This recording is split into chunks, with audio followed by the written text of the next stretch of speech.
चला मित्रांनो, 9वीच्या विज्ञानमधील हा आपला पुढचा चॅप्टर आहे, चॅप्टर नंबर 11.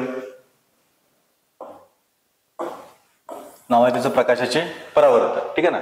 परत काही मेजर फॅक्ट्स आपण डिस्कस करू जाऊ, जे काही कन्सेप्ट असतील त्या कन्सेप्ट आपण काय त्या वेळेला डिस्कस करू आपण. इथे तुम्हाला दिसेल नाव आहे जर्मन शास्त्रज्ञ जस्टस वॉन लिबिक यांनी काय केलं होतं, यांनी सपाट पृष्ठभागावरती चांदीचा लेप दिला आणि आरसा तयार केला. त्याला काय म्हणतो आपण, रजत काच परावर्तन म्हणतो आपण. सो लक्षात घ्या की आरसा तयार करण्याचं श्रेय आपण कोणाला देतोय, तर लिबिक या शास्त्राने देतो आपण.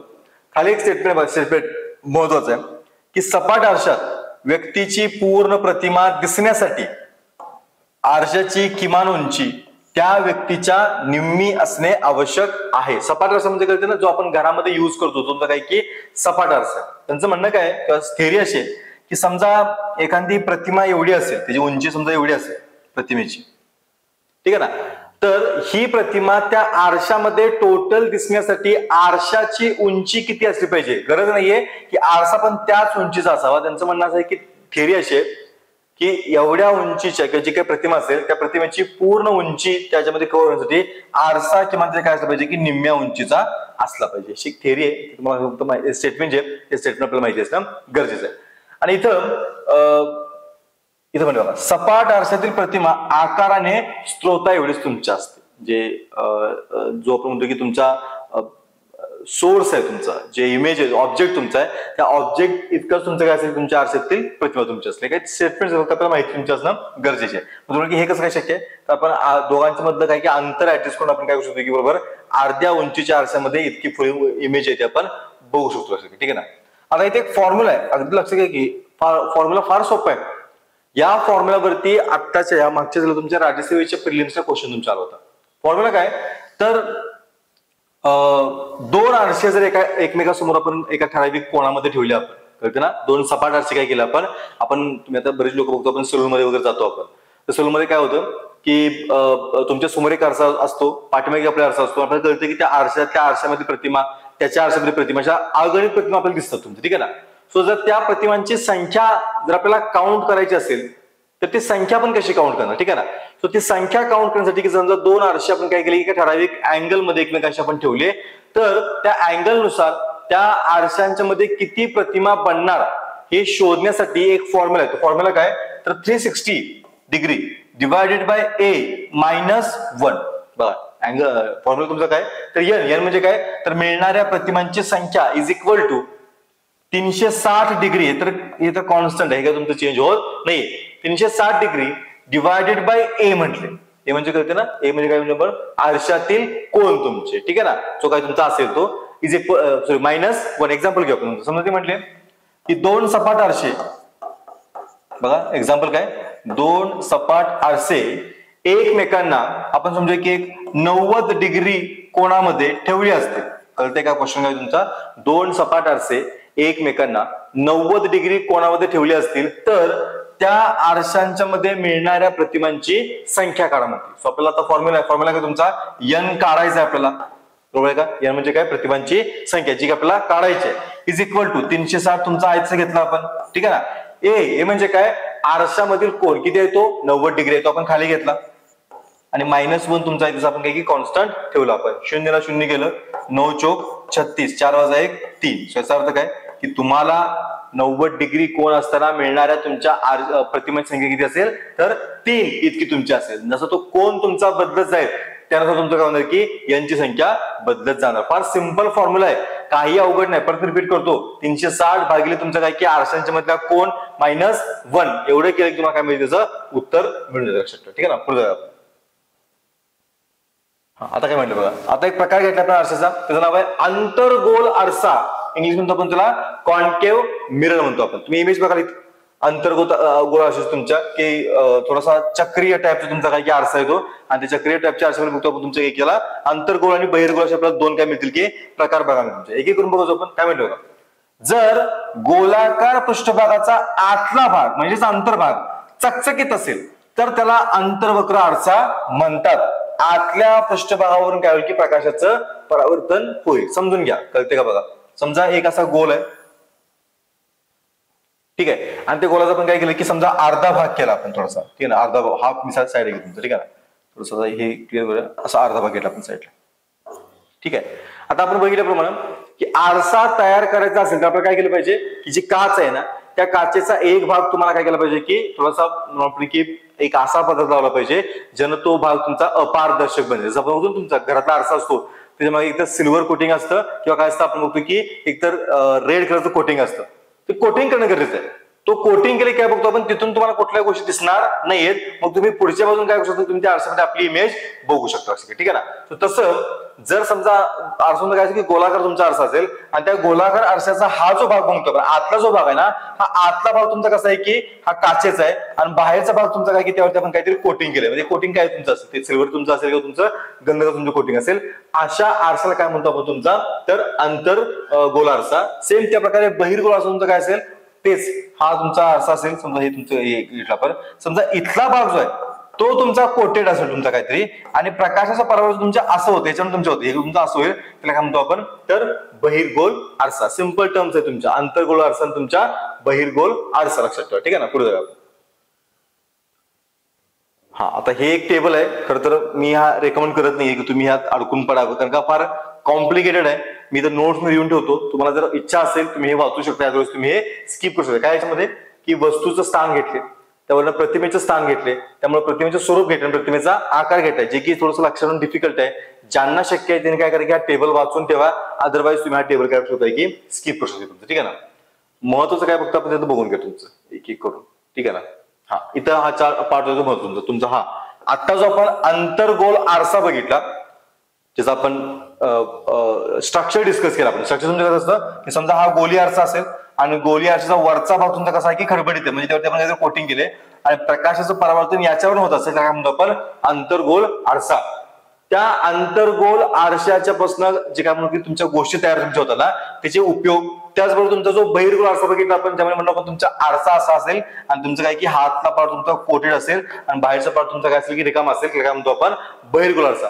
दोघांचे यूज घेतात आणि एक्झामला बघतो आपण की मेजर क्वेश्चन जे असतील ना त्याच्यावरती असतील की आंतरगोल आरशाचे तुमचे उपयोग काय आहेत किंवा बहिर्गोल आरशाचे काय की आपल्या उपयोग आहे. सो दोघांचे उपयोग आपल्याला माहिती असणं गरजेचं आहे. एक एक करून बघतो आपण आंतरगोल आरशाचे उपयोग काय बघा. पहिलं केश कर्तनालय जे सलून म्हणलो आपण मगाशी त्या सलून मध्ये कोणता आरसा वापरतो आपण आंतरगोल आरसा.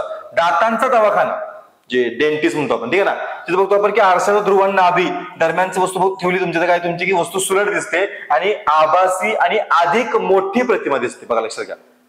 डेंटिस्ट किंवा सलून मध्ये आंतरगोल आरसा वापरायचं प्रमाण काय तुम्हाला प्रतिमा कशी मिळते प्रतिमा तुम्हाला सुलट सुलट म्हणजे सरळ दिसते प्लस ती कशी दिसते आभासी असते म्हणजे थोडीशी आपण किती खरी नसते पण ती कशी असते थोडीशी मोठी असते तुमच्या. बघा रिझन समजून घ्या.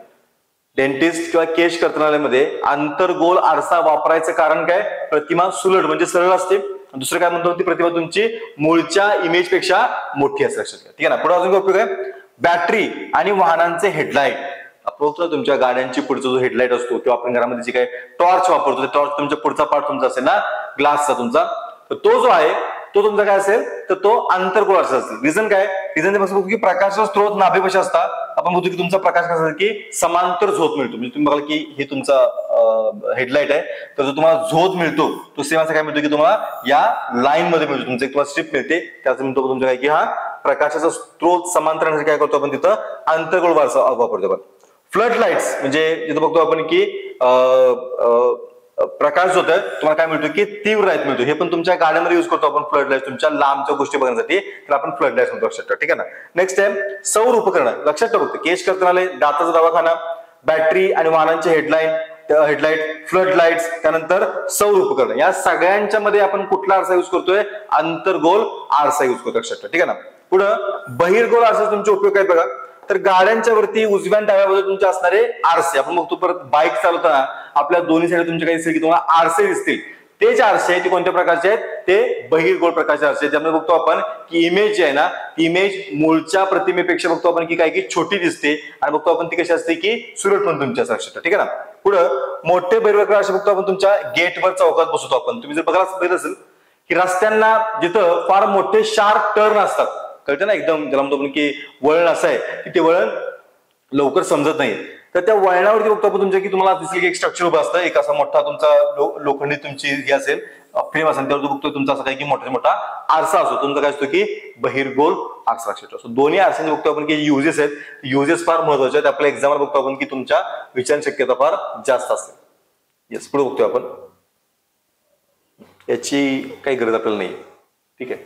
एक्झाम्पल्स पण तुम्हाला त्याची काही आवश्यक नाही. तुमचा पुढचा टॉपिक आपला तो म्हणजे की ध्वनी. बघा, प्रकाशाचं तुमच्या पायावर कसं पेशंट आपण जे 2-3 पॉईंट बघितले ना, ते 2-3 पॉईंट लक्षात ठेवा. पुढचा टॉपिक आपला तुमचं कोणता आहे, तर ध्वनी हा टॉपिक आपला, ठीक आहे ना. याच्यामध्ये पण बघू आपण की ठराविकच फॅक्ट्स आपण डिस्कस करू. आपण बाकीच्या फॅक्टची आपल्या एक्झामसाठी तशी आवश्यकता नाहीये. एक एक करून बघत जाऊ आपण. एकच मिनिट.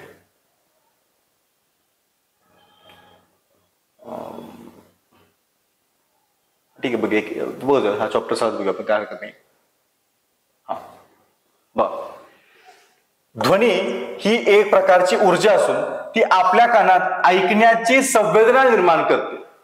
डेफिनेशन घेतलं. ध्वनी म्हणजे काय, एक प्रकारची ऊर्जा आहे. कसली ऊर्जा आहे, तर तुमच्या कानामध्ये काय करते, ती ऐकण्याची संवेदना निर्माण करते. तुमच्या सिंपल तुमची काय घेतलं आपण व्याख्या घेतली लक्षात ठेवा, ठीक आहे ना. बाकीच्या त्या गोष्टी तुम्हाला त्याची काय आवश्यकता नाहीये. फक्त आपण काय करू, एक फॅक्ट बघू आपण. नाही ठीक आहे, याची गरज नाही आपल्याला. खालच्या पण गोष्टींची तशी आजच गरज नाही आपल्याला, ठीक आहे. तुम्ही स्किप करू शकता इथे आपण. हा, हे महत्वाचं. ध्वनीचा वेग, स्पीड ऑफ साऊंड, तुम्हाला नोट्स मिळतील. नोट्स मध्ये तो पार्ट वाचून ठेवा.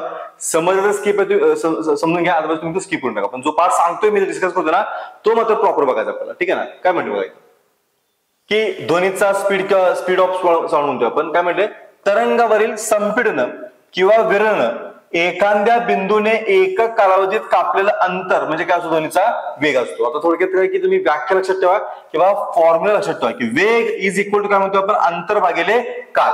बघा, इतर कॉमन फॉर्म्युला आहे. मॅथ्स असेल किंवा इतर कुठल्या गोष्टी असतील त्यामध्ये काय करतो, या फॉर्म्युला आपण युज करतोच. आपण फॉर्म्युला काय तुमचा, वेग इज इक्वल टू अंतर भागिले काल. आणि काय म्हणते बघा, तरंगावरील संपीडन किंवा विरळण्यासारख्या एखाद्या बिंदूमध्ये एकक कालावधीत कापलेलं अंतर म्हणजे समजून घ्या. बघा, आपण म्हणू की ध्वनी तुमची काही एक ऊर्जा आहे. काय समजून घ्या की समजा हा हवेचा काही एक पूर्ण ब्लॉक आहे, हवा आहे तुमच्या, ठीक आहे ना. आणि ज्यावेळेस बघतो आपण तुमचं काय की ध्वनी निर्माण तुमचा होतो कशामुळे, तुमच्या समजा तुम्ही आपण आघात केला, ध्वनी निर्माण झाला की हवेमध्ये असणारे जे काही कण असतील ना, त्या कणांच्या म्हणजे तुम्हाला एक स्पेसिफिक पॅटर्न बघायला मिळतो. पॅटर्न कसा असतो, तुम्हाला दिसेल की इथं जिथं तुमच्या काही की ध्वनी तुमचा निर्माण झाला तिथले हवेचे कण तुमचे कसे की फार जवळ आहे, त्या काय म्हणतो आपण, त्याला म्हणतो आपण संपीडन. पुढचे जे कण असतील ना, ते कण थोडेसे बघतो आपण तुमच्या काय की थोडेसे लांब लांब असतात, काय म्हणतो आपण विरळण. पुन्हा पुढचे कण असेल ते तुम्ही कसे की जवळ तुमचे असतील, काय म्हणतो आपण संपीडन. हा प्रवास चालू राहतो, संपीडन विरलन, संपीडन विरलन, ठीक आहे ना. ओके.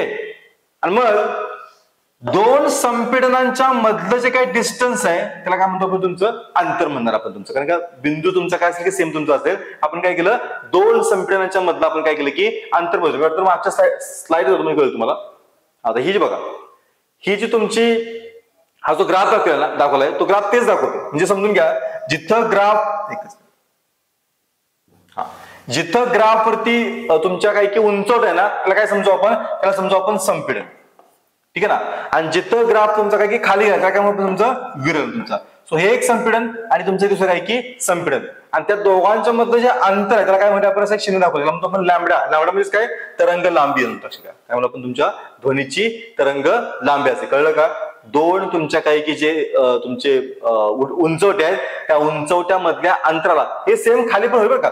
हा खालचा एक तुमचा भाग आणि हा एक भाग यांच्यामधला अंतर तुमचं काय असणार आहे की लॅम्बडा तुमचा असणार आहे. त्याला काय म्हणतो आपण, तरंग लांबी म्हणतो आपण. लक्षात ठेवा, ठीक आहे. तेच आपण इथे घेतले की तरंग लांबी तुम्हाला मिळाली, मग त्या एक्स पॉईंट पासून किंवा इकडच्या पॉईंट पासून इथपर्यंत पोहोचण्यासाठी तुम्हाला लागणार तुम्हाला वेळ माहिती असेल. बघा, तुम्हाला काय मिळालं, तुम्हाला समजू आपण की वेळ, तुम्ही एक मिनिट, तुम्ही वेळ मोजलात. वेळ कुठला मोजलात, ह्या संपीडनाच्या पॉईंट पासून या पॉईंट पर्यंत पोहोचण्यासाठी तुम्ही वेळ मोजलात, प्लस ते तुम्ही अंतर मोजलात, तर तुम्हाला काय मिळेल, तुम्हाला त्या जो काही बिंदू आहे त्या बिंदूचा तुम्हाला वेग मिळेल तुमच्या. सो आपण बघतोय ध्वनीचा वेग काढणार कसा आपण, वेग इज इक्वल टू अंतर भागिले आपण काय करतोय की टाइम करतो आपण. लक्षात ठेवा, ठीक आहे ना. आणि मग इथं ध्वनीच्या बाबतीत आपण काय करू, फॉर्म्युला तुमचा वेग इज इक्वल टू तरंग लांबी. कारण का या अंतर म्हणजे काय असतं, दोन उंचवट्या मधलं अंतर म्हणजेच काय म्हणतो आपण मगाशी, तरंग लांबी. लक्षात घ्या, ठीक आहे ना. आणि मग या पॉईंट पासून या पॉईंट पर्यंत पोहोचण्यासाठी लागणार जो वेळ असतो काय म्हणतो आपण, तरंग काल. सो व्ही म्हणजे काय, स्पीड ऑफ तुमचं काय की sound is equal to lambda भागिले काय तुमचं असेल तर टी तुमचं असेल. ठीक आहे ना. सो हे फक्त आपल्याला माहिती करून घ्या. आणि मग ध्वनीचा वेग बरोबर काय म्हणतो आपण की वारंवारता भागिले तरंगवारता. हे पण तुम्ही फक्त फॉर्म्युला लक्षात ठेवा, तुम्ही त्याची डिटेल जायची आवश्यकता नाही. ठीक आहे. आता इथे आपण ह्या चॅप्टर महत्वाचं आहे की विविध माध्यमामध्ये 25 डिग्री सेल्सिअसला तापमानामध्ये ध्वनीचा वेग किती किती असतो बघा. स्थायूमध्ये काय बघतो आपण, स्थायूमध्ये अल्युमिनियम मध्ये तुमचा काय सगळ्यात जास्त सगळ्यात आहे तो 5420 आहे, निकेलमध्ये 6040 आहे, स्टीलमध्ये 5900 आहे, लोखंडामध्ये 5900 आहे, पितळमध्ये 4700 आहे, काचेमध्ये 3800. सो आपल्याला कळते की स्थायूमध्ये काय की तुमच्या ध्वनीचा वेग मीटर पर सेकंड बघतो आपण सगळ्यात काय की जास्त दिसतोय. द्रवामध्ये काय बघतो आपण, समुद्राचं पाण्याचं तुमच्या होतं की 1531, शुद्ध पाण्यामध्ये 1498, इथेनॉलमध्ये 1207, मित्रांनो तुमच्या 1103. म्हणजेच काय की द्रवामध्ये आल्यानंतर ध्वनीचा वेग थोडासा काय झालाय की कमी झालाय. वायूमध्ये आलो आपण की काय करायचं आपल्याला की हायड्रोजन तुमच्या 1284, हेलियम मध्ये 965, हवेमध्ये 346. लक्षात ठेवा, हे फार महत्वाचं आहे. म्हणजे हवेमध्ये ध्वनीचा वेग किती असतो 346 मीटर पर सेकंद. याचा अर्थ आपल्याला काय कळलं तिथे लिहिलंय आपण ते की स्थायू माध्यमापासून वायू माध्यमापर्यंत ध्वनीचा वेग जो आहे तो कमी कमी होत जातो. कळते का बघा काय म्हणतो आपण, यातनं आपण काढलं काय आपण इन्फ्लुएन्स काय काढलं आपण तर स्थायू माध्यमापासून वायू माध्यमात जसं आपण जातो काय तुमचं होतं की ध्वनीचा वेग जो आहे तो कमी होतो तुमच्या, आणि कोणत्याही माध्यमाचं तापमान वाढवलं तर ध्वनीचा वेग तुमच्या होते की वाढतो. दोन गोष्टी काय आपल्याला, पहिली गोष्ट काय स्थायूमध्ये ध्वनीचा वेग सगळ्यात जास्त असेल, द्रवामध्ये थोडासा कमी होईल आणि वायूमध्ये सगळ्यात कमी असेल, हे लक्षात ठेवा. आणि दुसरी गोष्ट काय की कुठलंही माध्यम घेतलं आपण, स्थायू घ्या, द्रव घ्या किंवा वायू घ्या, कुठलेही घ्या, तर कुठल्याही माध्यमाचं आपण काय केलं की टेम्परेचर जर वाढवलं तर काय दिसेल आपल्याला की ध्वनीचा वेग आपल्याला वाढताना दिसेल. लक्षात ठेवा. सो दोन्ही गोष्टी काय करूया आपण इथं लक्षात ठेवा. चला पुढे जाऊया.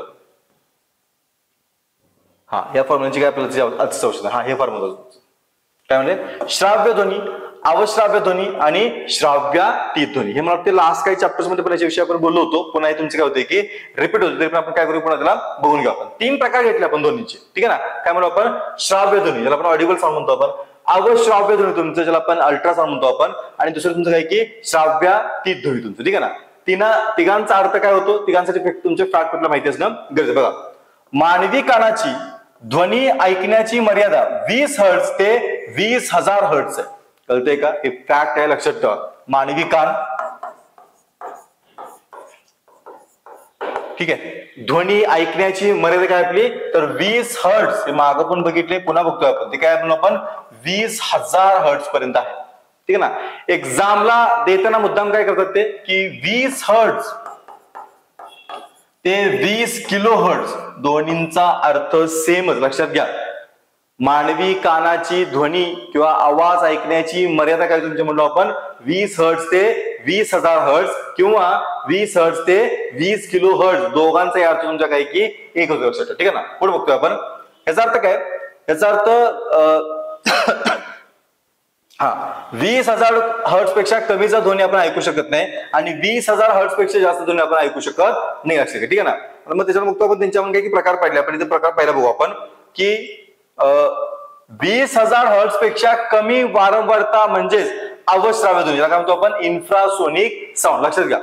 ज्या ध्वनींची वारंवारता काय असेल तुमच्या 20 हर्ट्ज पेक्षा कमी असेल काय म्हणतो आपण इन्फ्रासोनिक साऊंड म्हणतो आपण. ठीक आहे. आणि ज्यांचं बघतो आपण की वारंवारता 20 हर्ट्ज पेक्षा जास्त असेल काय म्हणतो आपण त्याला अल्ट्रासोनिक साऊंड म्हणतो आपण. लक्षात.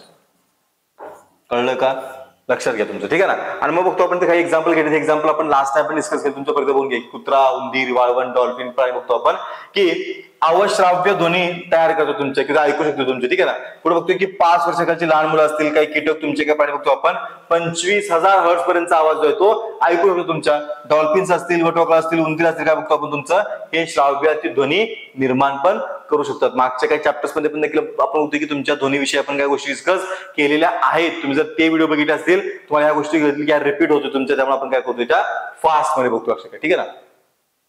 येस, हे पण आपण डिस्कस केलं तर पुन्हा रिपीट करतोय आपण की जो श्राव्यातीत ध्वनी असतो, ठीक आहे, त्या श्राव्यातीत ध्वनीचे काय करतो की आपण यूज काय करतो आपण तुमचे. ठीक आहे ना. एक यूज बघू आपण. पहिला यूज आहे की एका जहाजावरनं दुसऱ्या जहाजावर संपर्क साधण्यासाठी काय करतो आपण श्राव्यातीत ध्वनी यूज करतो आपण. दुसरं प्लास्टिक पृष्ठभाग एकत्र जोडताना आपण काय करतो तुमचा हा ध्वनी यूज करतो. त्यानंतर दुधासारखे द्रव अधिक काळ टिकून ठेवण्यासाठी आपण याचा यूज करतो. हृदयांच्या ठोक्यांचा अभ्यास करायचा ज्याला म्हणतो आपण की इकोकार्डिओग्राफी यासाठी युज करतो आपण. त्याचबरोबर मानवी शरीराच्या अंतर्गत अवयव बघतो आपण, सोनोग्राफी ज्याला म्हणतो आपण. सोनोग्राफी करता काय करतो आपण, तुमचा श्राव्य ध्वनी युज करतो आपण. त्यानंतर कारखान्यामध्ये तुमचं बघतो की ज्या ठिकाणी पोहोचणं शक्य नाही अशा यंत्रांची स्वच्छता करताना युज करतो आपण. त्याचबरोबर धातूंच्या ठोक्याला तडे जे जातील ते तडे शोधण्यासाठी पण काय करतो आपण, श्राव्य म्हणजे तुमचा जो अल्ट्रासोनिक साऊंड आहे त्याचा आपण काय करतो की युज करतो. लक्षात ठेवा, ठीक आहे ना. गोष्टी आपल्याला माहिती असणं गरजेचं आहे एकदम दृष्टीनं. ओके, प्रतिध्वनी याच्याविषयी पण बोललो होतो आपण. प्रतिध्वनी म्हणजे कळते ना, इको ज्याला म्हणतो आपण. काही पॉईंट असं बघा ज्याला म्हणतो की इको पॉईंट म्हणतो आपण त्याला, की जिथं आपण बोललो की आपलाच आवाज काय होतो, आपल्याला कोणाला एकदा दोनदा काय होतं की रिपीट ऐकायला येतो, याला काय म्हणतो आपण, इको म्हणतो आपण. पण बघा लक्षात घ्या, सगळ्याच ठिकाणी तुम्हाला इको ऐकायला येत नाही. आपण घरामध्ये बोलतो इको येतो का, नाही येते. आपण क्लासरूम मध्ये बोलतो इको येतो का, नाही येते. सो ठराविक प्लेस आहेत, ठराविक ठिकाण आहेत जिथंच हा इको येतो. त्याचं रिझन समजून घ्या. इको तयार होण्यासाठी काही कंडिशन्स आहेत, त्या कंडिशन्स फुलफिल झाल्या तरच इको तयार होतो. आणि त्या कंडिशन्स आपण इथे घेतात. कंडिशन काय बघा की इथं म्हणले बघा, हा ध्वनीचा स्रोत आणि अडथळ्यापर्यंत कमीत कमी अंतर जे आहे ते 17.2 मीटर असावं लागेल. लक्षात घ्या काय बोलतो कळते ना, की तुम्हाला प्रतिध्वनी किंवा इको ऐकायला कधी मिळेल, समजा हा ध्वनीचा सोर्स आहे आणि इथे तुमचा एखादा अडथळा तुमचा काय असेल, एखादी भिंत असेल, डोंगर तुमचं असेल तुमचं, ठीक आहे ना. यांच्या मधलं जे अंतर आहे टोटल कळते किती पाहिजे तुमचं, 17.2 मीटर तुमचं असलं पाहिजे. कळते ना किती आहे, 17.2 मीटर. म्हणजेच काय, हे वन टाइमचं बघा इथून फक्त इकडे जाण्यापर्यंत अंतर आहे. सो आपण जर जाऊन येऊन अंतर बघितलं तर तुमचं किती होते, ते 34.4 मीटर. कळते का बघा, प्रतिध्वनी निर्माण होण्यासाठी जो बोलणारा सोर्स आहे आणि पुढची जी काही तुमचा अडथळा असेल यांच्यामध्ये एका साईडचा अंतर तुमचं किती असेल, 17.2 असेल. पण जर साऊंडला जाऊन परत यायला वेळ तुमचं किती लागेल, तुमचं अंतर 34.4 लागेल. एवढं जर अंतर असेल तर तुम्हाला काय मिळेल की प्रतिध्वनी जो तो ऐकायला मिळेल. लक्ष द्या, ठीक आहे ना. बाकीची आपल्याला तशी आवश्यकता नाही. आपण लास्ट टाइम बोललो यांच्याविषयीच. मानवी कर्ण, ठीक आहे, याच्याविषयी काही गरज आहे का आपल्याला, याची काही गरज नाही. तुमचं मानवीकरणाचे काही तुमचे पार्ट्स फक्त आपण घेतले तुमचे, पण तिथे काही विशेष डिटेल तुम्हाला डेटा मिळणार नाही याच्यामध्ये, ठीक आहे ना. याच्यामध्ये फक्त मला वाटतं एकच, नाही काही गरज नाही, तुम्ही स्किप करू शकता, ठीक आहे ना. पुढचा चॅप्टर आपला 13वा चॅप्टर, की कार्बन हे एक महत्वाचं मूलद्रव्य. हा चॅप्टर मला वाटतं मोठा होणार आहे आपला. येस,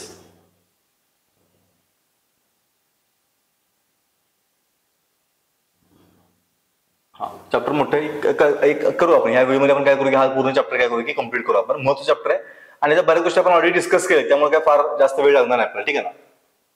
येस, बघा इथे काय घेतलं आपण, सुरुवात घेतली आपण तुमच्या कार्बनची संज्ञा काय असेल, सी. कार्बनचा अणुअंक किती आहे, 6. अणुवस्तुमान किती आपला 12. बाकीची गरज आपल्याला तशी नाही. आणि हा काय की अधातू मूलद्रव्य. बस इतक्या गोष्टी आपल्याला की सफिशियंट आहे तुमच्या.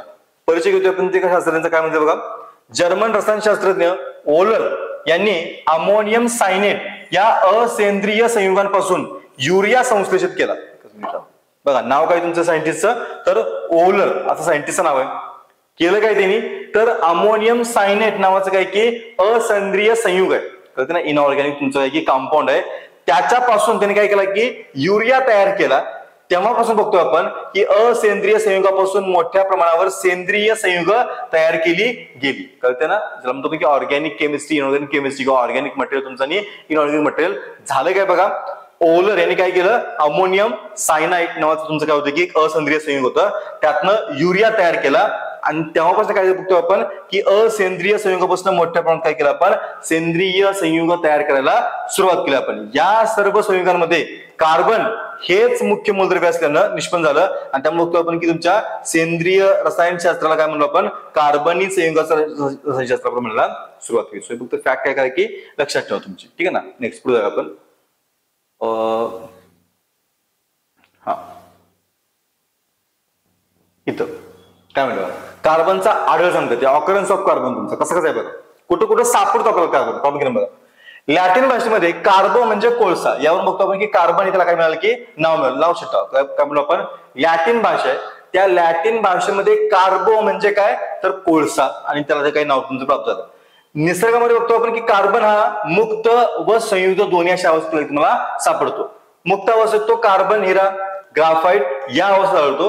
तर संयुक्त अवस्थेत तुमच्या कार्बन बघतो आपण की प्रामुख्याने कार्बन डायऑक्साइड, त्यानंतर जीवाश्म इंधन, त्यानंतर कार्बनी पोषण द्रव्य, त्यानंतर नैसर्गिक धागे. लक्षात घ्या, कळते का?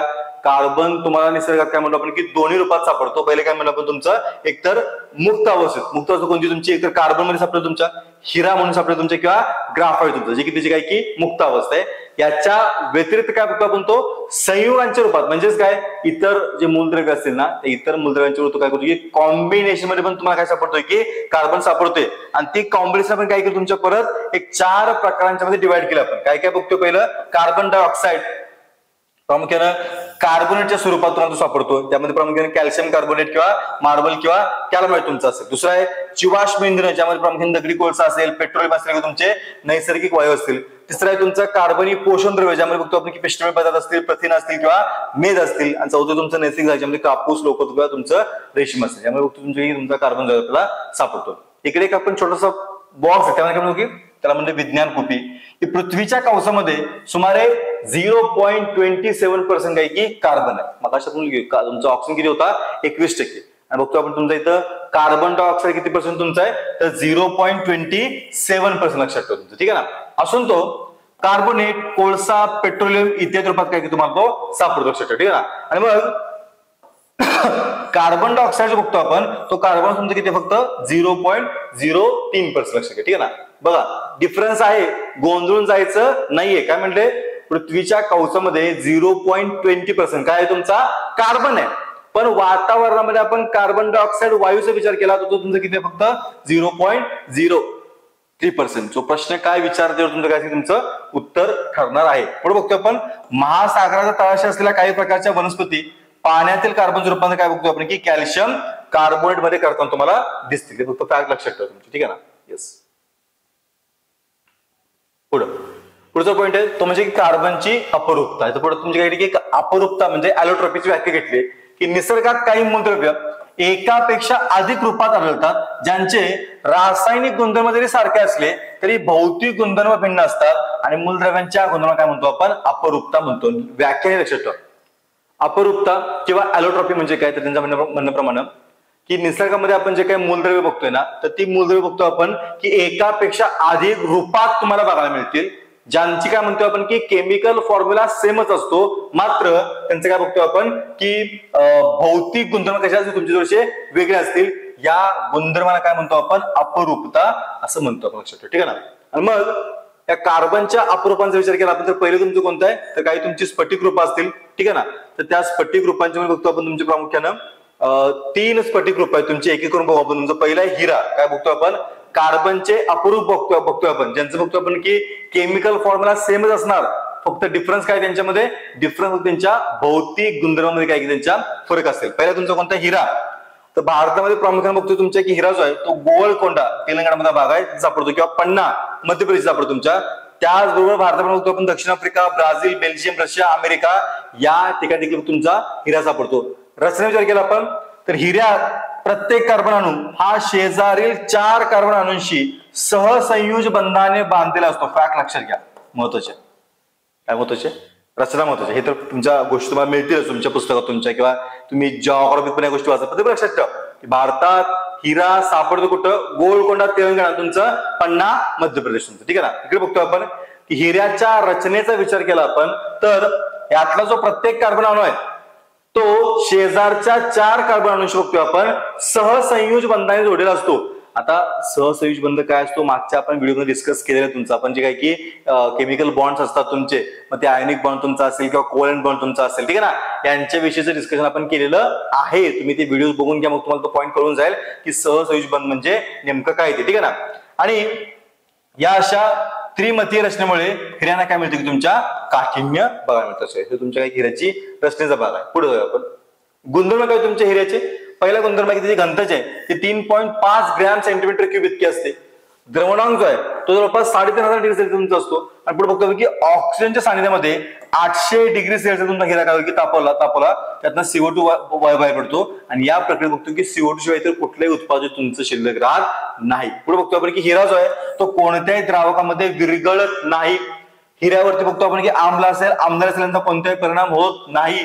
हिरा जो आहे तो विद्युत दुर्वाहक आहे आणि त्यामुळे तो पण तुमच्या त्यामध्ये काय की मुक्त इलेक्ट्रॉन नसतात. त्या काही फॅक्ट्स आहेत तुमच्या हिऱ्याबद्दलच्या ज्या की आपल्याला माहिती असणं गरजेचं आहे. उपयोग काय करतो आपण हिऱ्याचा, तर काच कापण्याचा किंवा खडकाला छिद्र पाडण्यामध्ये तुमच्या हिऱ्याचा उपयोग होतो. अलंकार तयार करताना हिऱ्याचा वापर तुमचा होतो. त्यानंतर डोळ्याची शस्त्रक्रिया करण्याच्या उपकरणामध्ये तुमच्या हिऱ्याचा वापर होतो. त्यानंतर हिऱ्याच्या भोगटीचा वापर दुसऱ्या हिऱ्यांना चाका घेण्याचा करतो आपण. आणि हिऱ्याचा उपयोग बघतो आपण की अवकाशात कृत्रिम उपकरणामध्ये बघतो आपण की प्रारणांपासून संरक्षण देणाऱ्या खिडक्या तयार करण्यामध्ये काय बघतो आपण तुमच्या हिऱ्याचा यूज होतो. सो हिऱ्याचे फीचर्स, गुणधर्म आणि हिऱ्याचे उपयोग दोन्ही गोष्टी एक्झामच्या दृष्टीने महत्वाच्या आहेत, तुम्हाला त्या माहिती असणं गरजेचंच आहे. लक्षात, हिरा काय कार्बनचं तुमच्या काय की एक अप्रूप आहे, लक्षात ठेवा. ठीक आहे ना. पुढचा आहे म्हणजे ग्राफाईट. ठीक आहे, ग्राफाईट बघा, नैसर्गिक स्वरूपात तुमचं जे ग्राफाईट आहे ते रशिया, न्यूझीलंड, अमेरिका आणि भारतात तुम्हाला सापडताना दिसेल. ग्राफाईटचा शोध जो आहे तो निकोलस जॅक्स क्वांटी यांनी 1795 आला होता. पेन्सिल मध्ये वापरले जाणारे लीड हे काय तुमचं ग्राफाईट आणि मातीपासून बनवलं जातं. आपण तो शाळेमध्ये असताना म्हणजे पेन्सिल युज करायचो लीडचे पेन्सिल, तर ऍक्च्युअली ते लीड जे आहे तुमचं काय असायचं की ग्राफाईट तुमचं असायचं. ठीक आहे ना. रचनेचा विचार केला तर ग्राफाईट मध्ये होतो की प्रत्येक कार्बनचा अणू जो आहे तो इतर 3 कार्बन अणूसोबत अशा प्रकारे बंधित असतो की त्यामुळे प्रतल रचना बघा, ग्राफाईटची रचना फार महत्वाची आहे. कुठली रचना, प्रतलीय षटकोनी रचना. कळते का, दिले पण तुमच्या ग्राफाईटची रचना तुमची कशा प्रकारची आहे, प्रतलीय षटकोनी रचना. आणि बघतो आपण तुमच्या की दाब दिल्यास ग्राफाईटचे स्तर एकमेकांवर घासतात आणि ग्राफाईटच्या एका बाबतीपासून काय बघतो आपण तुमच्या ग्राफाईट. हे तुम्हाला आवश्यक तुमचं असं नाहीये. पुढं महत्वाचं तुमचं तेच गुणधर्म आणि त्याचे काय की उपयोग. गुणधर्म काय बघा, निसर्गात सापडणारे ग्राफाईट काळे मऊ आणि ठिसूळ तुमचं असतं.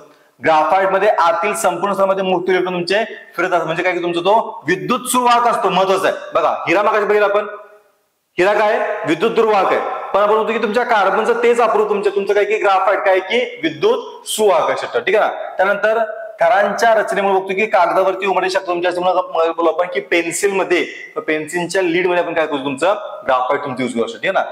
ग्राफाईटची घनता जी आहे ती 1.9 ते 2.3 ग्रॅम पर सेंटीमीटर तुमची असेल. आणि बघतो की तुमच्या द्रावकात तुमचे विरघळत नाही. यूज करतो आपण, यूज येतो प्रामुख्यानं वंगण तयार करण्यामध्ये, त्यानंतर कार्बनचे इलेक्ट्रॉड तयार करण्यामध्ये, त्यानंतर पेन्सिलमध्ये, त्यानंतर पॉलिश किंवा रंगामध्ये यूज करतो आपण. आणि प्रकाश देणाऱ्या आर्क लॅम्प मध्ये काय करतो आपण तुमच्या ग्राफाईटचा यूज करू शकता. दुसरा बघितला आपण. आता तिसरं बघतो आपण कार्बनचं तुमच्या अप्रूप.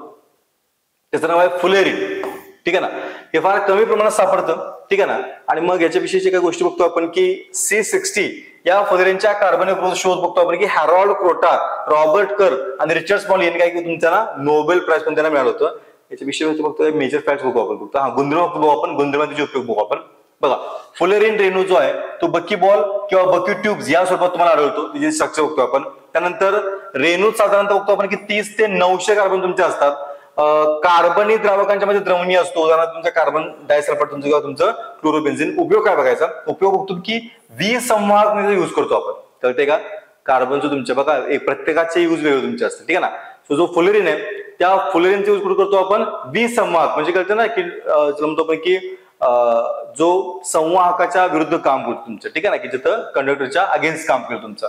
जलशुद्धीकरण बघतो आपण तुमच्या फुलेरिनचा उपयोग तुमचा होतो. आणि जो फुलेरिन आहे ते एका ठराविक टेम्परेचरला काय करतो, अतिवाहकता हा गुणधर्म आपल्याला दाखवताना दिसेल. लक्षात ठेवा. हे तुमचे काय की कार्बनचे 3 अपरूप आणि त्यांचे काय बघतो आपण की यूज बघतो आपण तुमचे. ठीक आहे ना.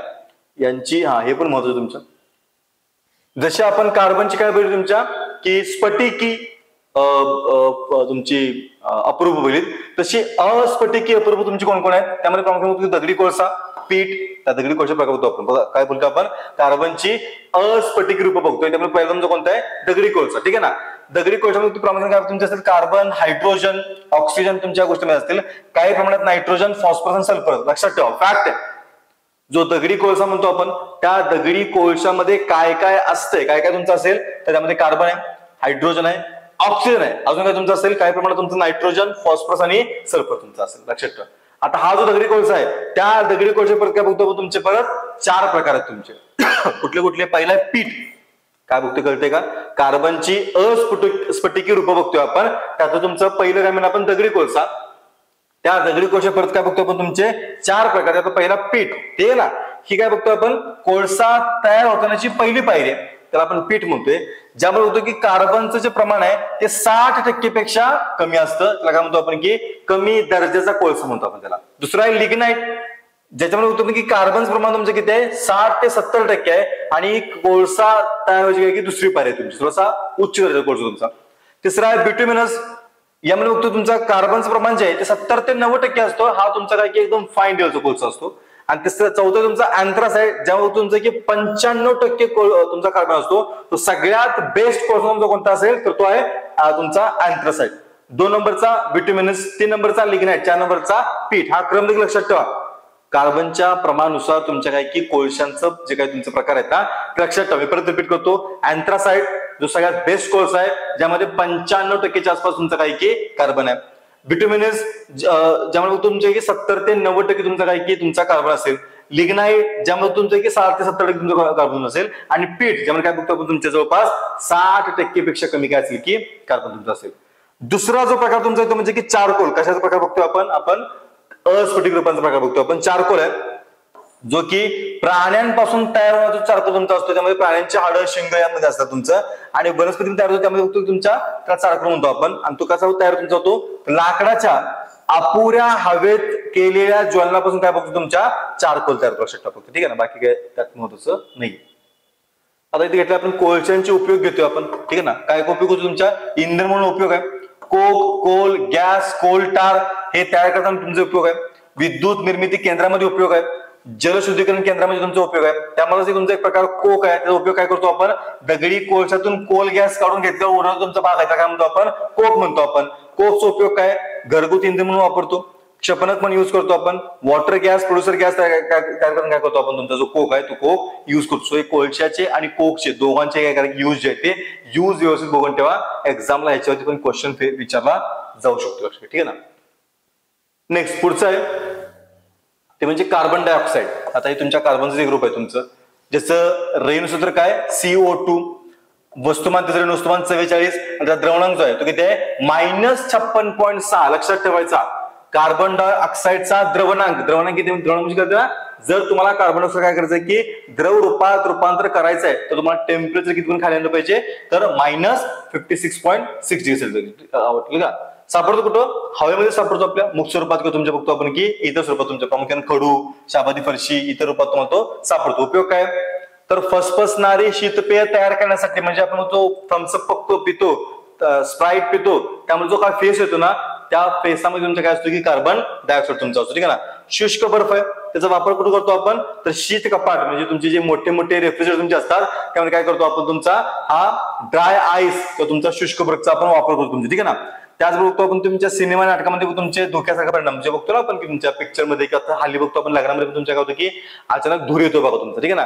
तो जो धूर आहे तो धूर तयार करण्यामध्ये काय करतो आपण हा जो तुमचा स्थायू कार्बन डायऑक्साईड काय म्हणतो आपण शुष्क बर्फ त्याचा युज करतो आपण. अग्निशामक यंत्रामध्ये पण काय करतो आपण तुमचा वापर करतो आपण, ठीक आहे ना. त्याचबरोबर कॉफीमध्ये कॅफिन काढून घेण्यासाठी तुमच्या द्रावक म्हणून आणि त्यानंतर हवेतला तुमचा कार्बन डायऑक्साईड मगाशी बोलला आपण तुमच्या ज्या हिरव्या वनस्पती तुमच्या काही त्याचा युज करतील कशासाठी फोटो सिंथेसिस लक्षात ठेवा, ठीक आहे ना. याची काही तशी आपल्याला आवश्यकता नाही, हा याची गरज आहे आपल्याला. हे पण तुमच्या काही कार्बनचे ग्रुप आहे तुमचा ते म्हणजे की मिथेन, त्याचं तुमचे काय CH4 वस्तुमान त्याचं 16 आहे तुमचं, ठीक आहे ना. बघा नैसर्गिक वायू जो बघतो आपण नॅचरल गॅस याला म्हणतो आपण, नॅचरल गॅस लक्षात घ्या फार महत्वाचं आहे, ठीक आहे. त्या नॅचरल गॅस मध्ये सुमारे 87% तुमचा कोणता वायू असतो मिथेन वायू असतो, लक्षात ठेवायचं. नॅचरल गॅस नैसर्गिक वायू त्यामध्ये कुठला वायू सगळ्यात जास्त तुमचा असेल तर मिथेन तुमचा असेल, ठीक आहे ना. याच्यामध्ये महत्वाचं तुमचं काय तर दलदलीच्या पृष्ठभागामध्ये तुमचा मिथेन सापडतो, त्याला काय म्हणतो आपण मार्श गॅस देखील म्हणतो आपण, ठीक आहे ना. हे फक्त आपल्याला माहिती असं.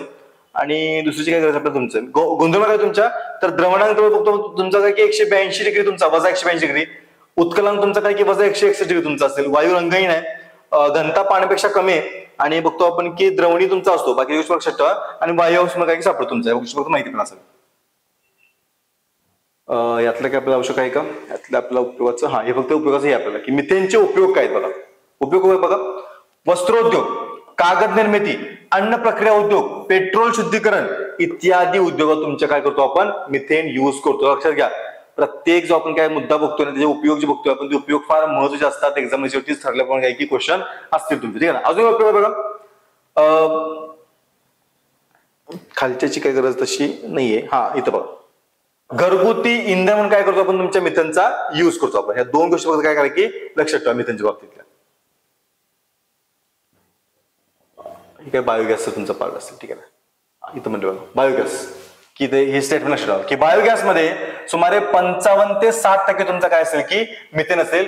उर्वरित भाग तुमचा काय असतो की कार्बन डायऑक्साईड तुमचा असतो. लक्षात घ्या बायोगॅस निर्मिती जी होती ती कशी तुमची होते विनॉक्सी प्रकारची असते. विनॉक्सी म्हणजे कळते ना की अशी रिॲक्शन ज्या रिॲक्शन मध्ये कुठल्या प्रकारे काय होत नाही की ऑक्सिजनचा युज केला जात नाही. कळते ना. तो तुमचा जो बायोगॅस असतो जे आपण कचऱ्यापासून कशापासून तयार करतो त्या बायोगॅस मध्ये बघतो आपण की प्रामुख्याने तुमचा कोणता वायू असते तो मिथेन हा वायू तुम्हाला त्यामध्ये बघा मिळेल. ठीक आहे. या व्हिडिओमध्ये आपण काय करू इथं थांबू.